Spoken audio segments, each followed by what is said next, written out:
Hello class 10th students. तो देखिए करते करते हम लास्ट चैप्टर तक आ गए, यानी कि class 10th Hindi course B की जो स्पर्श बुक के हम मोस्ट इम्पॉर्टेंट क्वेश्चन करा रहे थे वो हम करते करते अब लास्ट अध्याय पे आ चुके हैं, जो हमारे गद्य खंड का और हमारी पुस्तक का दोनों का आखिरी अध्याय है। वो है आपका कारतूस। हबीब तनवीर द्वारा लिखित ये एकांकी हमने पढ़ी है, जहाँ पर वजीर अली की बहादुरी के बारे में हमने देखा और पढ़ा था। तो इसके साथ ही हमने बहुत कुछ जाना, काफ़ी इंटरेस्टिंग थी ये कहानी, हमने पढ़ ली। तो अब इस पर आधारित कुछ हम मोस्ट इम्पॉर्टेंट क्वेश्चन लेकर आए हैं जो संबंधित है आपके इसी पार्ट से, लेकिन आपकी एनसीईआरटी बुक में पूछे गए क्वेश्चन से अलग है, ताकि आप इसकी प्रैक्टिस कर सकें और अपने एग्जाम्स के लिए प्रिपरेशन भी कर सकें, क्योंकि हमारे एग्जाम्स जो हैं वो ऑब्जेक्टिव और सब्जेक्टिव दोनों ही तरीके से आते हैं। तो प्रिपरेशन के लिए ये है आपका सब्जेक्टिव वे। तो चलिए शुरू करें आज का हम अपना ये वीडियो, जिसमें हम करेंगे कुछ प्रश्नों को। जो प्रश्न है आपके लघु उत्तरीय भी और दीर्घ उत्तरीय भी। तो सबसे पहले है लघु उत्तरीय। पहला प्रश्न है, वजीर अली कौन था? अंग्रेज उसे क्यों पकड़ना चाहते थे? क्या कारण था कि कौन क्यों पकड़ना चाहते थे? वजीर अली अवध के शासक आसिफउद्दौला का पुत्र था। अंग्रेजों ने वजीर अली को सत्ता से हटाकर उसके चाचा शहादत अली को अवध की गद्दी पर बिठाया था। वजीर अली के मन में अंग्रेजों के प्रति घृणा भरी थी। उसने कंपनी के वकील की हत्या कर दी थी, इसीलिए अंग्रेज उसे पकड़ना चाहते थे। नेक्स्ट है, अंग्रेज सैनिक वजीर अली को पकड़ने का प्रयास कब और कहां कर रहे थे? वो कब कर रहे थे और कहां पर कर रहे थे?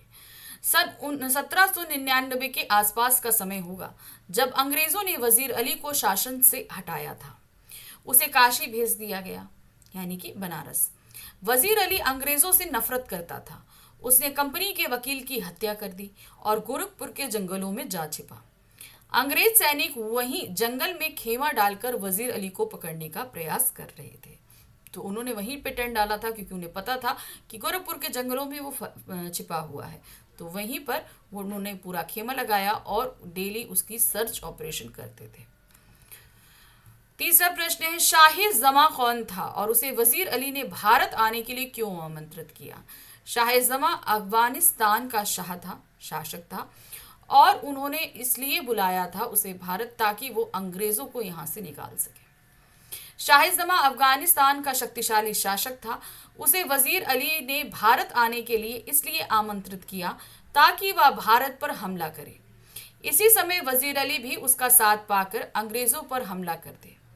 इस तरह उसकी योजना थी कि वह शाह जमा के सहयोग से अंग्रेजों को भारत से भगा देगा और अपनी खोई सत्ता हासिल कर लेगा। तो इसीलिए शाह जमा को उसने आमंत्रित किया था भारत में। प्रश्न संख्या 4 है, वजीर अली शहादत अली को क्यों पसंद नहीं करता था? क्या कारण था कि जबकि वजीर अली जो है वो भतीजा था और शहादत अली उसका चाचा था, क्यों पसंद नहीं करते थे आपस में एक दूसरे को? शहादत अली रिश्ते में वजीर अली का चाचा था। उसकी नज़र अवध की सत्ता पर थी, जिसे हथियाने के लिए उसने अंग्रेजों का सहारा लिया। इससे वजीर अली के मन में अंग्रेजों के प्रति घृणा भर गई। शहादत अली और अंग्रेजों के इस व्यवहार से उसे दर दर भटकना पड़ा। इसीलिए वजीर अली शहादत अली को पसंद नहीं करता था, क्योंकि अगर वो गद्दी पर बैठा रहता तो वो अंग्रेजों का भी सफाया करता और उसका जीवन भी सही रहता। लेकिन शहादत अली की वजह से उसे गद्दी से हटना पड़ा था, इसीलिए वो उसे नफरत करता था। अवध की सत्ता शहादत अली को सौंपने से क्या लाभ हुआ? अंग्रेजों ने वजीर अली को हटाकर अवध की सत्ता शहादत अली को सौंप दी, तो इससे अंग्रेज शासकों को क्या लाभ था? अवध की सत्ता शहादत अली के हाथों में सौंपने से अंग्रेजों को कई लाभ हुए। अंग्रेजों ने कंपनी के शासन की राह में बाधा बने वजीर अली को शक्तिहीन कर दिया था। पहली बात तो ये फायदा हुआ। अंग्रेजों को अवध की आधी जायदाद और दौलत के अलावा 10 लाख रुपए नकद भी मिले थे। अंग्रेजों को अनेक सुविधाएं मिली। शहादत अली अंग्रेजों का चाटुकार था। वह अंग्रेजों की किसी बात का विरोध नहीं कर सकता था। इस तरह अवध पर अप्रत्यक्ष रूप से अंग्रेजों का ही शासन हो गया था। तो मतलब कहने को प्रत्यक्ष रूप से तो शहादत अली बैठा था, लेकिन उस पर शासन किसका चल रहा था? अंग्रेजों का। शहादत अली सत्ता लोलुप था, स्पष्ट कीजिए, यानी कि वो सत्ता का लालची था। ये बात आपको स्पष्ट करनी है। शहादत अली अवध के नवाब आसिफउद्दौला का भाई था। उसकी निगाह अवध की सत्ता पर थी। वजीर अली के रूप में जब शाह आसिफउद्दौला को पुत्र प्राप्ति हुई तो इससे शहादत अली को अपने सपने टूटते नजर आए। सत्ता पाने के लिए वह अंग्रेजों की चापलूसी करने लगा और उनसे हाथ मिलाकर अंग्रेजों ने वजीर अली को सत्ता से हटाकर उसे शासक बना दिया और वह अवध की जायदाद व संपत्ति को आधा आधा बांट लिया। तो यहाँ पर सत्ता पाने के लिए उसने अपने ही घर में भेदी को आमंत्रण दिया और अपनी सत्ता, अपनी पूरी प्रॉपर्टी का उसने बंटवारा कर दिया, सिर्फ इसलिए ताकि उसे सत्ता चाहिए थी। तो इससे पता चलता है कि वो जो है सत्ता का लालची था। वजीर अली ने गवर्नर जनरल से अपनी नाराजगी का बदला कैसे लिया, ठीक है, बदला वकील से कैसे लिया। तो वजीर अली जो है उसे पदच्युत करके कहाँ भेज दिया गया था, बनारस। अब अवध से उसको हटाया गया, बनारस भेजा गया और बार बार उसे कोलकाता आमंत्रित किया जा रहा था। तो इस बात से वो बहुत नाराज था और इसकी शिकायत करने के लिए वो बनारस में ही वकील के पास गया। अब वकील ने उसके साथ बदतमीजी की और उसकी बात को नहीं सुना। तो इससे वो पहले ही अंग्रेजों से खफा था और इस बात से और ज्यादा खफा होने पे उसने उस वकील की हत्या कर दी थी। वजीर अली एक देशभक्त और स्वाभिमानी शासक था। वह अंग्रेजों को पसंद नहीं करता था, पर जब से गवर्नर जनरल ने उससे सत्ता छीन कर शहादत अली को सौंपी थी तभी से गवर्नर जनरल से बेहद नाराज था। गवर्नर जनरल ने जब उसे काशी से कोलकाता बुलाया तो उसकी यह नाराजगी और भी बढ़ गई। मौका मिलते ही उसने इस नाराजगी का बदला वकील की हत्या करके लिया था। वजीर अली ने किस तरह कर्नल को मात दी, किस तरह कर्नल को मात दी थी। कर्नल के खेमे में आया था वो क्या लेने, कारतूस लेने, और कारतूस लेकर चला भी गया था। वजीर अली को पकड़ने के लिए कर्नल ने पूरे लाव लश्कर के साथ खेमा डाल रखा था। वह इसी अवसर में था कि कैसे भी वजीर अली को पकड़ा जाए, पर एक रात्रि स्वयं वजीर अली कर्नल के खेमे में आ गया और उससे 10 कारतूस ही नहीं लिया बल्कि कारतूस देने के बदले उसकी जान बख्शने की बात कहकर चला गया। इस तरह वजीर अली ने अपने साहस और चतुराई से कर्नल को मात दी। अब हम आगे दीर्घोत्तरीय प्रश्न पे, यानी कि हमारे लॉन्ग क्वेश्चंस पे। इसमें क्या है देखिए, भारतीय नवाबों ने अंग्रेजों से पीछा छुड़ाने के लिए विदेशी शासकों का सहारा लिया, इसमें वो कितना सफल रहे, पाठ के आलोक में स्पष्ट कीजिए। तो भारतीय अंग्रेजों से विदेशी शासकों, जैसे शाह नवाब अफगानिस्तान का जो शक्तिशाली शासक था उसको बुलाया गया था ना, वही चीज यहाँ पर पूछी गई है। भारतीय नवाबों को जब अंग्रेजों की कुटिल नीतियां समझ में आई तो उन्होंने अंग्रेजों का विरोध करना शुरू कर दिया, पर शायद तब तक बहुत देर हो चुकी थी।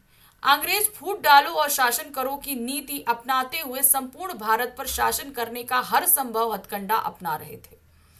भारतीय नवाब भी उनकी इन नीतियों का विरोध करते हुए उनसे युद्ध किया।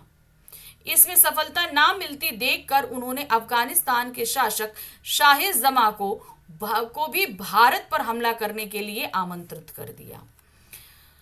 इस क्रम में टीपू सुल्तान ने सबसे पहले इस अफगान शासक को बुलावा भेजा। फिर बंगाल के नवाब शमशुद्दौला और अवध के नवाब वजीर अली ने शाह जमा को बुलावा भेजा। इस तरह के प्रयास से अंग्रेजों से पूछा छुड़ाने में असफल रहे। मतलब उन्होंने बुलाया तो, लेकिन वो सफल नहीं हो पाए। क्यों? क्योंकि शाह जमा यहाँ आ नहीं पाए, इसलिए उन्होंने कोशिश करी लेकिन वो सफल नहीं हो पाए अंग्रेजों से पीछा छुड़ाने में। दूसरा प्रश्न है, वजीर अली की चारित्रिक विशेषताओं का उल्लेख कारतूस पाठ के आधार पर करिए। तो अब इसके चरित्र का हमें एक एक पॉइंट अलग अलग हम इसको एक्सप्लेन करेंगे। देखिए, कारतूस पाठ से ज्ञात होता है कि वजीर अली अत्यंत साहसी, वीर, महत्वाकांक्षी और स्वाभिमानी शासक था। अवध की सत्ता छीनने के बाद उसके इन गुणों को स्पष्ट रूप से देखा जा सकता था। उसकी चारित्रिक विशेषताएं निम्नलिखित हैं। अब उसकी चारित्रिक विशेषताएं क्या है देखिए। पहला है, साहसी था वो। वजीर अली के साहस की जितनी भी प्रशंसा की जाए वो कम ही है। वह कर्नल के कैंप में घुसकर उससे कारतूस लाता है और वह कंपनी के वकील की हत्या पहले ही कर चुका था। ये उसके साहसी होने का प्रमाण है। दूसरा है, वो वीर है। वजीर अली इतना वीर है कि अवध की सत्ता छिनने के बाद भी अंग्रेजों को देश से खदेड़ने के लिए कटिबद्ध है। यानी कि उससे उसकी सारी ताकत संपत्ति छीन ली गई है, लेकिन तब भी वो प्रयासरत है कि किसी तरीके से अंग्रेजों को यहाँ से निकाल दे। महत्वाकांक्षी, वजीर अली महत्वाकांक्षी व्यक्ति है। वह अवध का शासक बनने की महत्वाकांक्षा सदा बनाए रखना चाहता है। यानी कि उसे सत्ता से हटाया गया है, लेकिन वो अभी भी अपनी सत्ता को वापस पाने का हर एक प्रयास कर रहा है। स्वाभिमानी। वजीर अली इतना बड़ा स्वाभिमानी है कि वह कंपनी के वकील की अपमानजनक बातों को सह नहीं पाता और उसकी हत्या कर देता है। भाई उसने बदतमीजी की थी तो इस तरीके से वो उसकी हत्या कर देता है। तो ये रही उसकी सभी चारित्रिक विशेषताएं। तीसरा प्रश्न है, कारतूस पाठ में निहित संदेश को स्पष्ट कीजिए। कारतूस नामक एकांकी के माध्यम से खोई आजादी की कीमत पहचानने, उसकी रक्षा करने का संदेश दिया गया है। पाठ के माध्यम से बताया गया है कि हम यदि समय रहते सचेत ना हुए तो हमें गुलाम होने से कोई भी नहीं बचा सकता। हमें देश प्रेम, देशभक्ति, साहस, त्याग जैसी मानवीय भावनाएं सदा प्रगाढ़ रखनी चाहिए। जिस तरह कुछ नवाबों ने अंत तक देश को आजाद कराने का प्रयास किया था, अंग्रेजों की दासता स्वीकार नहीं की, उसी प्रकार हमें भी किसी लोभ या स्वार्थ के वशीभूत हुए बिना आजादी बनाए रखनी है। तो हमारे पास ऐसे बहुत से मौके आते हैं जहां पर हम अपने देश के लिए कर सकते हैं, लेकिन हम वहां पर अपने स्वार्थ को सर्वोपरि कर देते हैं। तो ये पाठ हमें वही संदेश देता है कि हमें अपने स्वार्थ को किनारे रखकर हमें अपने देश के लिए कार्यरत रहना है। और इसी प्रश्न के साथ हमारे यहाँ पर पूरा पाठ समाप्त हुआ। पाठ हमने कर दिया समाप्त और बुक के सभी क्वेश्चंस भी हो चुके हैं समाप्त। तो इसका मतलब ये नहीं है कि भाई सभी कुछ हो गया, अभी हमारी दूसरी बुक है ना, वो भी बाकी है। तो मिलेंगे उस नई बुक यानी कि दूसरी हमारी हिंदी की पूरक पुस्तिका संचयन भाग 2 के मोस्ट इंपॉर्टेंट क्वेश्चन के साथ में। Thank you for watching, bye bye.